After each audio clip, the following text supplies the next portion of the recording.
here with Dijon, a multi-dimensional artist who believes in self-actualization as a means to inspire others to realize their own divinity. His meditation and yoga practice allows him to sustain a powerful connection to source energy and channel visionary art. As you'll see, storytelling, music, poetry, photography, and filmmaking are vehicles he uses to share high vibrational healing energy. And we're here today to talk about his second collection, From Infinity to Infinity, Volume 2. Thanks so much for being here. Yeah, thanks for having me. It's a pleasure. Yeah, and I'm just going to read the blurb a little bit so everyone can kind of understand where you are with this collection. So flowing forth from his first collection, From Infinity to Infinity, Volume 2 continues this spiritual journey while offering up fresh images, concepts, and truths. So if you read the first volume, you'll know, but if not, you can kind of dig in wherever.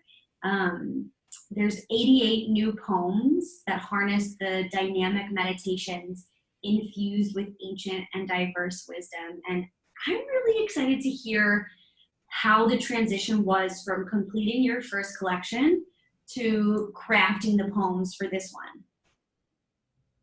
Yeah, so it wasn't a difficult transition because I had already written more than 88 poems the first time around, so I wasn't starting from zero. All of the poems that I wrote the first time around that were left over didn't make it into the second collection because I feel like I hit my stride, deeper into the process of writing, but I did have some that I could start with. And since I had already been in the habit of just like writing down a poem every day, it wasn't hard just to continue that process and pick it back up. And even if it wasn't every day, I'm just in the habit of like, if I get some inspiration for a line or something that inspires me, I just pull out my phone and I write all my poems in Evernote and title them by the date so that I have like a good catalog of the work. So my process was already intact by the time I got around to volume 2, which was nice. Yeah, I love that. And I know for volume 1, you were kind of writing every day. Do you find that once you get into the habit of it, it sort of springs the ideas forth a little more? Like, writing begets writing begets writing. Is it that sort of thing? Definitely. And I think that's true for anything anyone does every day, right? Like if you weren't flexible and you stretched every day, you would become flexible, right? Um, I feel like people are born with talent, but it's much more about accessing genius because I don't feel like a genius is a person. I feel like it's a frequency that you can access with devotion and consistency and becoming a clear enough channel to receive that energy. And I feel like people can access it different ways, but me personally, I have a good way that works for me, or at least like a handful of things I can pull from, whether it's like my yoga or meditation or spending time in nature or reading other poets or getting inspired other ways that help me feel full. And then it just kind of comes through. I love that idea of kind of becoming a clear channel, I think you said. And I'm really curious for the people who might be watching this and feeling like, well, shoot, I don't have a practice. I don't feel particularly devoted to any kind of like form of expression. What kind of advice do you have for the people watching who might see you, it's your second collection of poetry, you're always producing new work. What might you say to them? I think you owe it to yourself to experience the depth and dimension of life and who you are. And everyone has access to that as a human being. We can always go deeper into ourselves for free just with our intention and inspired action and experience deeper levels of reality because there's not just one level of reality, there's infinite levels. And the level you experience depends on how you curate your experience, right? Like a very simple way to understand that is if you drank 8 cups of coffee in the morning, you would have a very different experience where if you didn't, right? So everything you eat, drink, consume, whether it's on like the mental plane, like makes a difference. Like if you were to read Rumi in the morning, or if you were to open up Instagram, like you're also going to have a very different experience. So every single choice is like taking you to a different place as far as the way you're experiencing and interacting with the world. And we all want like nice things and to experience things at a high level. And maybe you want like a high definition camera and you want like really nice headphones, but your senses actually get heightened with deepened presence. So instead of needing these external things to show you a deeper level of reality, you can just go deeper into yourself to access that layer of reality. And it's just like, it's the best because you do these practices to connect with yourself, and then you go outside, and that's like all the entertainment you need because life is so vibrant. Yeah, I was just reading a book called The Art of Noticing. I forget who it's by. And it has these little activities like, oh, go outside. It's by Rob Walker. So it'd be like, go outside, make a left, pick up the first thing you see, or, wave to the person in the window. And, it makes you look at your neighborhood in a new way. And I love the idea that it's really a conscious choice. It's not like we're saying, oh yeah, the second book just came to you, right? We're not here talking about like the muse. You're talking about connecting deeper with yourself and the things you've already been thinking. And I'm really curious to see if you can talk to us a little bit about this volume two and kind of share a little bit about what it means to you and what it was like creating it. Yeah. So I actually have them both here. Volume one, volume two. So um, it was really fun to create. And I created them with y'all again, which I can't suggest enough for anyone who's interested in creating their poetry books because, I don't think I would be finished with either one of these if it were not for the support that y'all gave, both from like a technical level with your understanding of poetry and how to make things better, but just also from like an energetic level of bringing really positive energy, like in emails, interacting, or, I have a lot of things going on. So if I forget to respond to an email, then y'all follow up and I never felt like pressure because I missed a lot of deadlines. um, but I never felt like bad about missing the deadlines or just like continually on my team to be like, hey, like, how's this part coming along? Like, do you think you can have this done by this time? And like, having someone in your corner who's doing that is literally invaluable. So I guess I just want to dispel the notion that people do things on their own. My name's on the book, but it's definitely a co-creation. So that's a big part of the process. Is and even in creating it, like when I first did the first book, I had an accountability buddy that I was writing with every day. So there's parts of it you do yourself, but I think immersing yourself with other people who are like co-creating that energy with you is vital. And and then as far as the craft of the second book, to me it feels more evolved as as poems because I had already written the first book. I read through those and I enjoyed them, but I was able to notice like, oh, maybe it would be better if I did this. And I'd already worked with you as an editor, and you'd give me different things to think about how to approach crafting poems. And I also took part of your hone your craft poetry class, which I think you still offer to people, right? Oh yeah, yeah. It's continuously running. It's super fun. Yeah. So that just gave me more ideas about how to approach poetry and what to think about and how different people would experience the work. So I just had more information, because when I started writing poetry only a couple of years ago, I hadn't done it before. Like I just literally just started and decided to do it. So I didn't really have any context. Like other art forms that I enjoy, like music or film, I'm pretty immersed in and I had studied. So I had some context for it, but this I was just doing what felt right to me, which is a cool way to do it. But I guess being more like informed help the process. Yeah, can you read us a poem? I was gonna have you just read a poem from the new collection, but can you read one from volume one and one from volume two? Yeah, sure. So I like to, that's my Alexa. I like to, Sorry, I don't have an answer for that. I like to co-create with spirit because I feel like it is a co-creation with spirit. Anything is a co-creation with spirit. And that's obvious in poetry because to me, the space on the page represents like the spiritual energy that's there. And I feel like a big thing of what makes poetry different than prose is the spacing of how you're crafting the lines in the poems. So in this co-creative aspect with spirit, I'm going to have you pick a number between 1 and 108 for book one, and then I'm going to go to that page and read the poem on that page. I love this.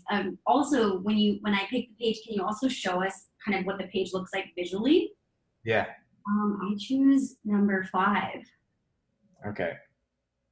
So this is from Infinity to Infinity, Volume 1. And let's go to page 5.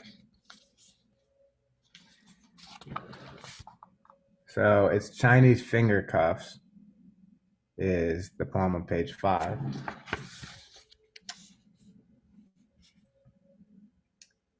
The Chinese finger cuff snapped, and I finally broke free. I realized step 2 comes before step 3. Loving you comes after loving me. The first step is remembering that I am one with God, that I actualize this truth with deed, word, and thought, that I don't need a specific relationship to cultivate me, but also that without a reflection, there's nothing to see. It is up to me to embody my soul. It is up to me to choose to feel whole. What a dance we have tried to control. Let's let go to spin free and embody life's only goal. I love that because that's kind of what we were just talking about. How you have, it's a choice. You wake up every day and you decide: do I look at Instagram? Do I listen to Rumi or something like that? That was beautiful. Yeah, thank you. I love that poem. A lot of times, like the ones that feel more channeled, when I read them, a lot of times I feel like I'm here, like I don't recognize myself as having written it, you know? Um, and this one, I would love to hear like what came up for you or what you think of when you heard that. Well, you mean the channeling part of the poem itself? The poem itself. Yeah, I think I love it because you had me pick a number, and I think it's funny that the poem that we looked at is one that kind of circles or embodies this conversation that we've been having. Um, and also, the idea that you can't pour from an empty cup, I think is kind of concept that I see in this poem, which is both visually interesting and like sonically, it sounds really nice when you read it out loud. And I'm Mhm. really curious if you recall kind of where you were when you wrote this poem, like physically in space. I don't know if I remember where I was physically, but I think I remember where I was like psychologically or emotionally. And I know it was having a conflict with someone.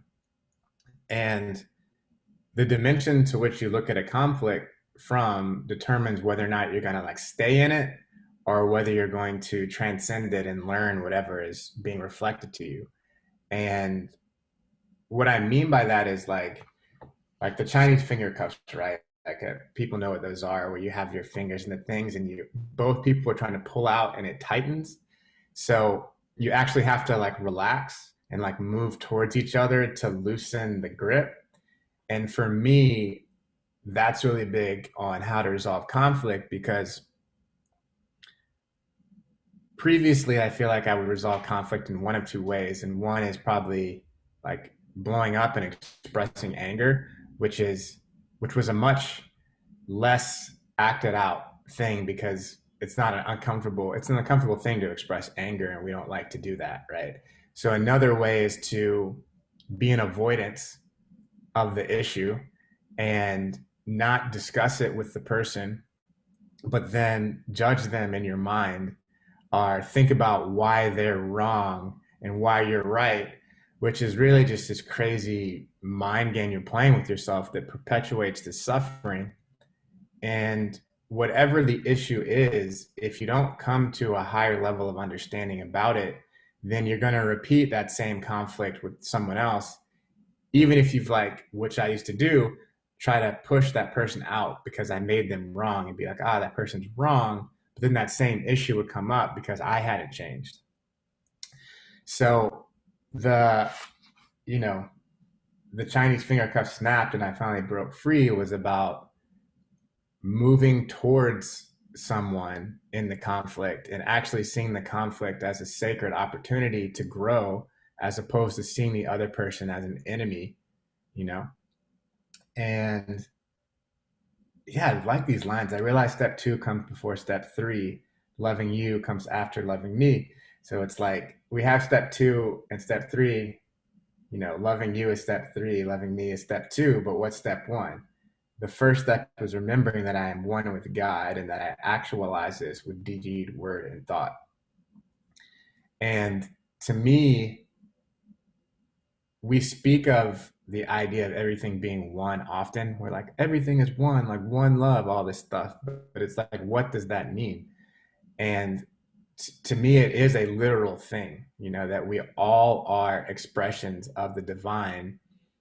And in order to, like, remember that and see the world through that lens, you have to affirm it to yourself repeatedly, because whatever we're affirmed or whatever is repeated to our consciousness is going to be how we see the world. And advertisers know that, and that's why they say buy a coat every, like, 8 times in a TV show, because they want your mind to be focused on that.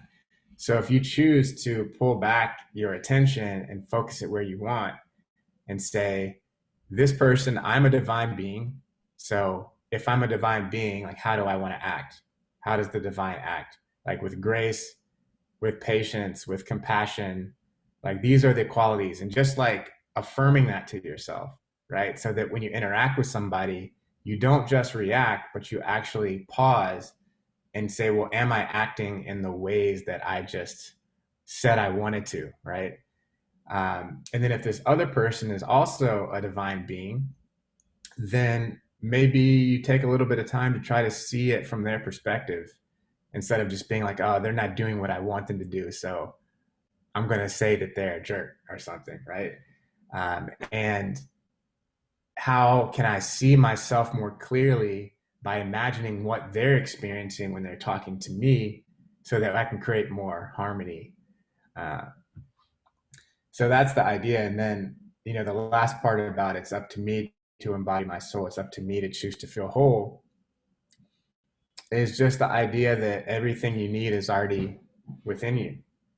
You know, it's a cliche term, but it's very literal. You know, you, like you were saying, like, you have to fill yourself up first before you can go out and interact with the world. And that's not just a spiritual concept, it's a literal concept, because the same oxytocin and all the chemicals that exist that we get when we give people hugs or when we see a movie that's exciting, we can generate those through, like, exercise, for instance, like endorphins and things. Like, those are things that get released when we engage with ourselves in a certain way. So if you do those things first, if you affirm to yourself who you are, and then you do the things to activate these things within your body, then you're feeling full and you don't need something from somebody else, right?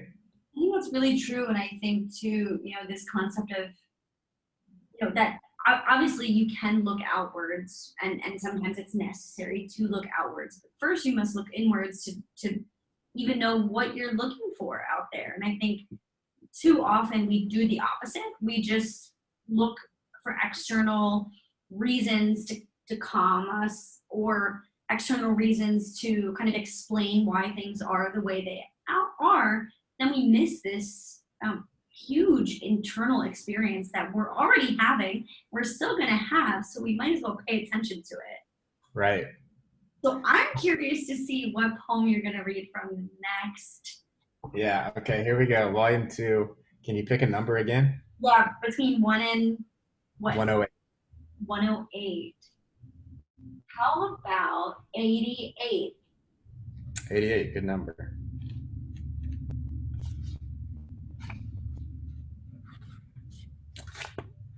Okay. Naked and Free is on 88. Dancing naked, invisible to those unacquainted with joy. Flying above recalcitrant noise. Each sliver of the present a gracious gift from God. Breath of fire helps the serpent to remove ego's facade. The lotus blooms at the perfect moment, self-love being the crucial component. Wow, what a good follower to what we were just. Yeah. Like, it's perfect. I love the line. I think it was the second or third. The invisible to those unacquainted with joy, and this idea that unless, kind of what we were just saying, unless you know what you're looking for, you're not gonna be able to see it. Unless you know kind of its shape, you might not recognize it at all. Right. I'm curious about this and where this came from. Yeah. So the idea of naked and free and being invisible to those unacquainted with joy is, as I've mentioned, I have a very intentional way of like starting my days, which puts me on a very specific frequency. So like I feel a certain way when I leave the house, but I wasn't always like that. And maybe most people don't do that. Like they wake up to an alarm, and like I wake up to my Sonos that plays relaxing music. You know what I mean? Versus waking up to like you know. So if you're just waking up in a way that's not optimized for your joy and your pleasure as you like enter back into this realm from the dream realm, by the time you go outside and interacting with people versus what I'm doing, we're going to be on very different wavelengths. So when I'm like smiling walking down the street, or like with my headphones on, like dancing by myself, it might seem really weird to people that are operating at a different frequency. So they might be like, well, why is this person like acting like that? Yeah.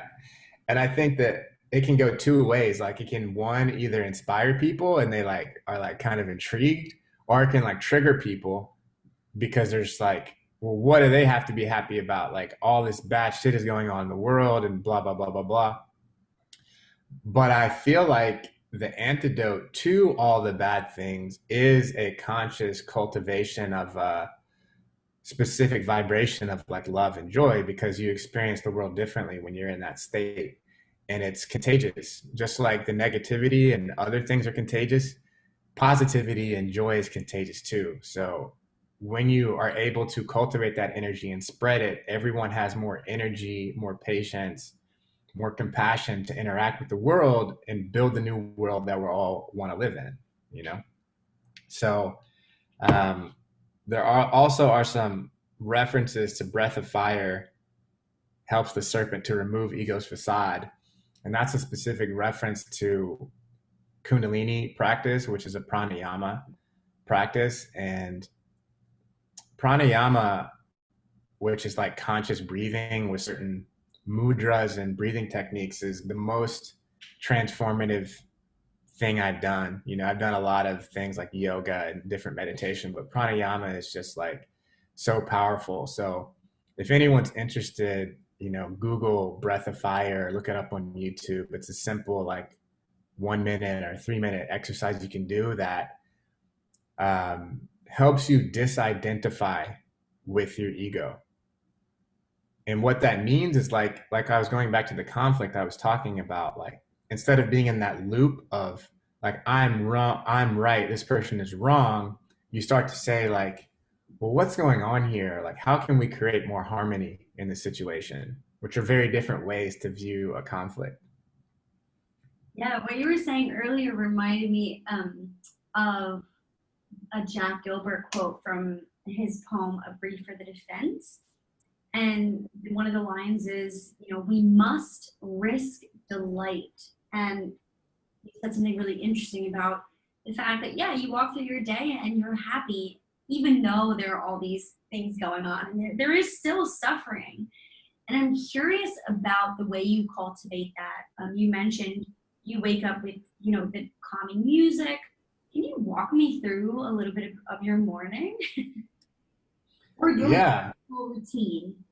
Yeah. So, my routine is so crucial to my day, and it starts me off like how I start my morning will determine like where I start my day from, because I feel like I kind of glide down from whatever height I ascend to in the morning. So, for instance, like I'm very sensitive to sounds vibration. So, like I was mentioning, I used to wake up to an alarm, and then I got Sonos, and you don't even have to have that. You can like set your phone to have an alarm that wakes you up to a song that you want to hear, right? So that's just a simple vibrational way to be like introduced into the day. So I have a playlist that plays. I have like two playlists. So one of those two plays every morning for me to wake up, and then I'll get up, brush my teeth, make some lemon water, which helps alkalize my body and keep me hydrated, and usually start stretching or doing yoga. And I have different videos that I'll either do it along with or just do my own thing and stretch while I'm listening to this music. And then I either do like this dance practice. I've been doing this thing called Kinergy lately. I heard about it. It was Julianne Hough is like doing it a part of like Oprah's tour, and I saw it and I was like, okay, this looks cool. And she had a free video, and I did it, and it's fun. um, but it's just a way to connect with your body and get the energy moving. And now, I'm 39 now, so like I usually wake up feeling stiff, you know? I hear you. Um, yeah. So like it takes energy to get energy, right? So like I have to interact with my body in a physical way in order to like lubricate my joints and stretch out my muscles and be able to exist in a way that feels good for my body. Because if you don't feel good in your body, it's going to be hard to do anything with joyfully or even with a certain level of presence. So I do that, and then I have a Chinese ceremony tea set. So I'll usually drink my tea like Blue People, which is a ginseng oolong. And then I could either like journal, read, play music, go for a walk, and listen to a podcast. Like any of those things happen after the tea. And my routine has gotten pretty long. It could be like 60 to 90 minutes. And it wasn't always that way, but because I've identified that it makes me feel so good and that I'm able to be in this highly creative state after doing all of these things, like the poetry just comes. You're just like, oh, blah, blah, blah, you know? Um, I was like, okay, this is something I want to create space for and be consistent with because it colors my whole day. So I'll get up earlier than I would. I've become a morning person, so I can get up, anywhere from 4:30 to 8 a.m. depending on how much sleep I need that particular day, and then do all of those things before I do other things.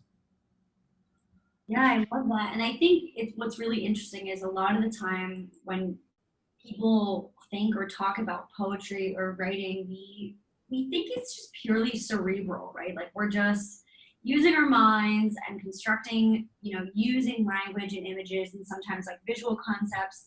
But what we've been talking about here is really in the body. It's kind of a somatic experience that isn't just the one thing. It's not just your mind. It's not just your body. You're saying for you to kind of be creative in the way that you have been, you really do both, and you focus on both what your body needs and what your mind needs in order to kind of create this space. And it's, I like the idea that it's not just going to float from the sky. I think a lot of the time we think like, oh, it'll just happen.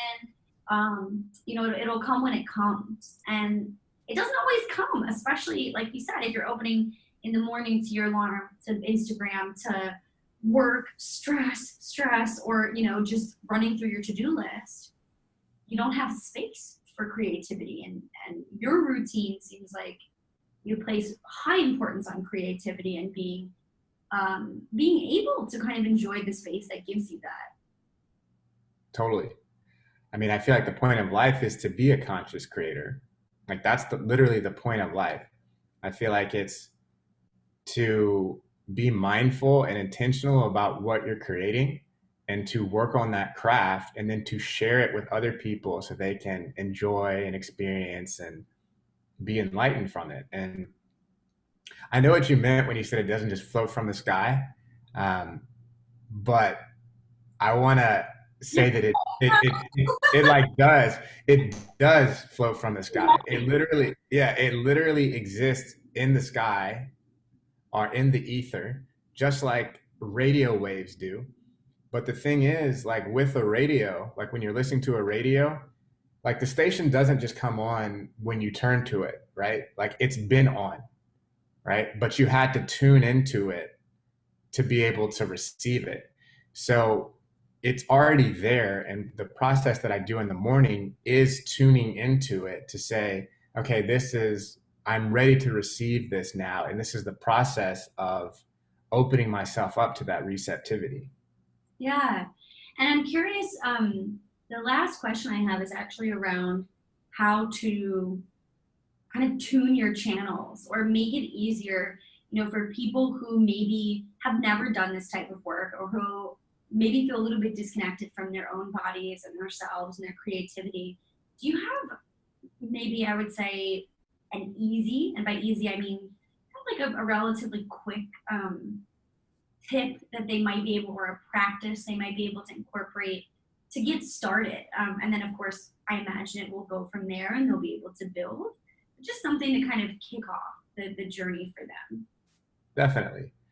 So the simplest thing is nature. You can't improve on nature. Nature is everything, right?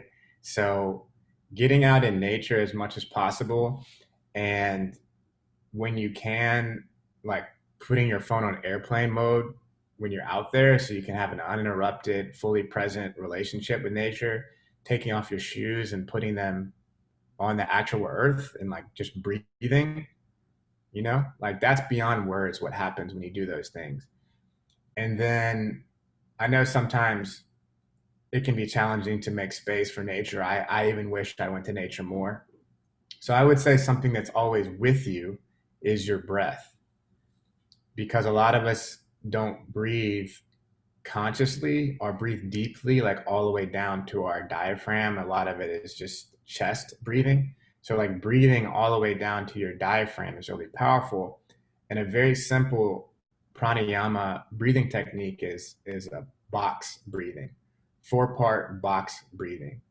So it's 4 parts. Each part is 4 seconds long. And it's an 4-second inhale, a 4-second hold, a 4-second exhale, a 4-second hold, and then you repeat that. So if you repeat that 3 times, that's 1 minute, right? So like 2, 3, 4, hold, 2, 3, 4, and just that whole cycle.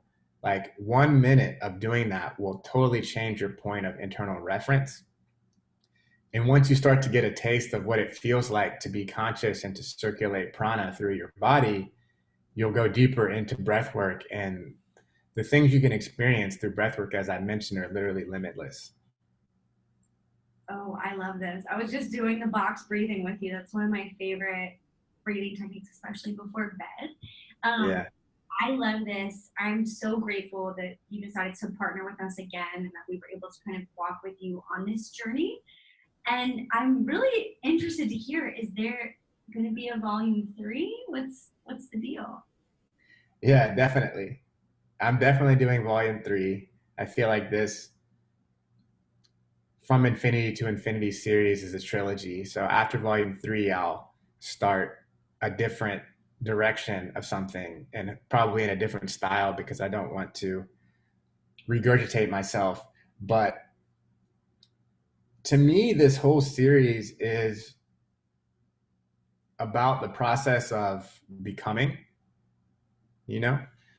I feel like all of us are on our journey to being fully awakened and divine. And the things that happen outside of us that people embody, whether it's like Jesus Christ or like the Dalai Lama, are not different than us. They're just examples of what's possible as far as what we can embody. So we're all on the path to being, Christ consciousness, supreme cosmic consciousness, but we're at different points in the journey. And it's not a comparison, it's not a race. We're all here to enjoy our own journey. But the process of becoming is interesting to me. And that's what this is about because there's some poems in this collection that I've read that feel so channeled and are such a high frequency and they feel like it's just the transmission from source. And there are other ones that are very like human and deal with very human specific things. And I really appreciate that because if you read Rumi, there's not, at least in the Rumi I've experienced or something like that, there's not a becoming. He just is, right? Like everything is from that frequency and just like, wow, this is amazing. But it's like, well, how do you get there? So the reason why I like this series that includes the becoming is because you can see the human in there that's kind of like holding the edges, trying to like hold on and not open up to this thing, but then realizing when you do open up to it, how beautiful it is. And it makes it relatable in a certain way. So each volume of the series, I feel like goes deeper into letting source be the mouthpiece and the surrendering of the human that's resisting, which is something I know I've struggled with my whole life. And I feel like a lot of us can probably relate to. Absolutely. Well, I'm really curious to see how this transforms. I think, you said you don't want to regurgitate, but I think in each piece, each section, each collection, it is never a regurgitation. It's almost like, what are those called? Those like meditation circles that you walk in. Mm-hmm. It's the same path, but every time you pass the starting point, you have a different vision, a different view of it. So in some ways, I think your work is a little bit like that. And really, you can open any collection to any page at any time, and you'll probably get something new from it. And I think that's the beauty. Yeah, totally. It's definitely a deepening. I'm wondering if you have any reflections on your experience of volume 2 versus volume 1. Yeah, like I said, I think it's a deepening. I think there's a lot of connections between the two. I think in many cases, I mean, you can view it kind of like the same pool, but it's a little bit like the deep end. Like we're going further down this path, whereas volume 1 was sort of like the opening, and like you said, a lot of the human grappling, kind of mixed in with this more conscious tapping into experience. And I think the closer we get, it's almost like we get closer to the source with Yeah. option. I don't know if you feel similarly. Yeah, totally. That's exactly how I experience it. Heck yeah. Well, this was amazing. Thank you so much. I will be dropping your bio and your website, and of course, a link to where everyone can buy volume 1 and volume 2. I think it's great to buy them together. But like I said, even one, any one you open, I think you'll get something out of it. So keep that in mind, and we'll definitely be back with another interview at some point in the future with Dijon. Yeah, thank you so much for having me, Callie. It's a pleasure to be here. It's a pleasure to work with you, and I'm excited to make volume three. And if Woohoo! anyone wants to order the books, you can do that at FromInfinityToInfinity.com.